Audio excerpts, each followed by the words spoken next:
প্ৰলয়ংকাৰী বানত বিধ্বস্ত যোৰহাট, নাজিৰা আৰু শিৱসাগৰ। খাদ্য, খোৱাপানী আৰু আশ্ৰয়ৰ বাবে দুৰ্দশাগ্ৰস্ত ৰাইজ।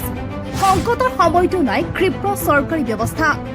জাতি ধৰ্ম নিৰ্বিশেষে আশ্ৰয় আৰু সাহায্য আগবঢ়ালে বদৰুদ্দিন আজমল আৰু USTMৰ মেহবুবুল হকে। অসমক শোষণ কৰা কৰ্পৰেট টাইকুনসকল এতিয়া ক'ত? প্ৰত্যেক কোম্পানীৰ পৰা কোটি কোটি ঠিকাদাৰ। অসমৰ বিপদত ক'ত হেৰাল?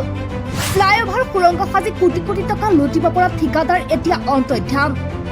আদানী আম্বানী সকলৰ বাবে অসম কেৱল মুনাফা আদায়ৰ স্থান।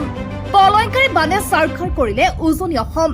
ধাৰাবাহিক বৃষ্টিপাত আৰু নদীসমূহৰ বাঢ়তি পানীয়ে ক্ৰমে শিৱসাগৰ, চৰাইদেউ, যোৰহাট আৰু নাজিৰাৰ বিস্তীৰ্ণ অঞ্চলৰ জনজীৱন সম্পূৰ্ণৰূপে স্তব্ধ কৰি পেলালে। হাজাৰ হাজাৰ বিঘা কৃষিভূমি পানীৰ তলত লীন হোৱাৰ লগতে গৃহহীন হৈ পৰিছে লাখ লাখ লোক। খোৱাপানী, খাদ্য আৰু আশ্ৰয়ৰ বাবে চৌদিশে এতিয়া হাহাকাৰৰ অৱস্থা।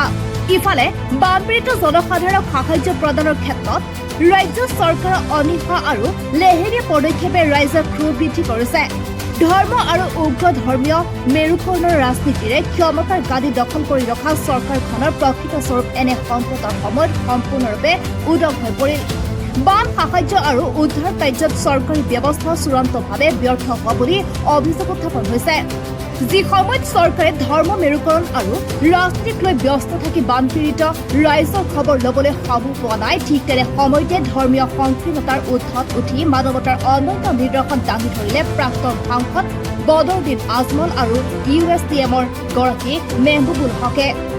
ধৰ্মীয় উগ্ৰতাৰ দোহাই দিয়া চৰকাৰখনৰ বিপৰীতে আজমল ফাউণ্ডেশ্যনৰ উদ্যোগত উজনি অসমৰ দুৰ্দশাগ্ৰস্ত অঞ্চলসমূহত 2.5 কোটি টকাৰ সাহায্য পুঁজিৰে ব্যাপক আশ্ৰয় আৰু ত্ৰাণ কাৰ্যসূচী ৰূপায়ণ কৰা হৈছে।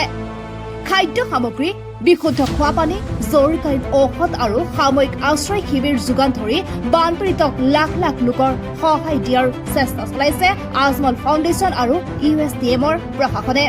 বানৰ এনে প্ৰলয়ংকাৰী সময়ত চৰকাৰী সাহায্যৰ লেহেমীয়া গতিৰ বিপৰীতে এই ব্যক্তিগত আৰু সামাজিক উদ্যোগসমূহে এতিয়া দুৰ্দশাগ্ৰস্ত উজনি অসমৰ ৰাইজৰ একমাত্ৰ সাহস হৈ পৰিছে। কিন্তু ইয়াতে উত্থাপন হৈছে এক ডাঙৰ প্ৰশ্ন। অসমৰ বুকুত ডাঙৰ ডাঙৰ ফ্লাইঅভাৰ, বৃহৎ সুৰংগ আৰু আন্তঃগাঁথনি প্ৰকল্পৰ নামত কোটি কোটি টকাৰ ঠিকা হস্তগত কৰা প্ৰভাৱশালী কণ্ট্ৰেক্টৰ আৰু প্ৰতিষ্ঠানসমূহ এতিয়া ক'ত? অসমৰ সম্পদ ব্যৱহাৰ কৰি ধনৰ পাহাৰ গঢ়া বিজনেছ টাইকুনসকলে হওক বা প্ৰত্যেক কোম্পানীৰ দৰে ডাঙৰ ডাঙৰ প্ৰতিষ্ঠানৰ দৰে বৃহৎ ব্যৱসায়ীয়ে হওক বা দেশৰ কৃষক ধনকুবেৰ আদানী আম্বানীয়ে হওক, অসমৰ এই ভয়াৱহ দুৰ্যোগৰ সময়ত ক'ত হেৰাল এইসকলৰ তথাকথিত উন্নয়নৰ কাণ্ডাৰী? ব্যৱসায়ৰ সময়ত অসমৰ পৰা কোটি কোটি টকা মুনাফা চপাই নিয়াৰ পিছতো মহা বিপদৰ মুহূৰ্তত বানপীড়িতক এটুপি বিশুদ্ধ খোৱাপানী বা এমুঠি খাদ্য যোগান ধৰিবলৈ এইসকল কৰ্পৰেট গোষ্ঠীৰ সময় নাই। ঠিকা ল'বলৈ ৰাজনীতিৰ লবি চলোৱা ডাঙৰ ডাঙৰ ব্যৱসায়ী অসমৰ মানুহৰ কান্দোন শুনিও নুশুনাৰ ভাওজোৰা এই উদাসীনতাই এতিয়া প্ৰমাণ কৰিছে তেওঁলোকৰ বাবে অসম কেৱল ধন ঘটাৰ এটা স্থান, কোনো আপোন মানুহৰ গৃহভূমি নহয়।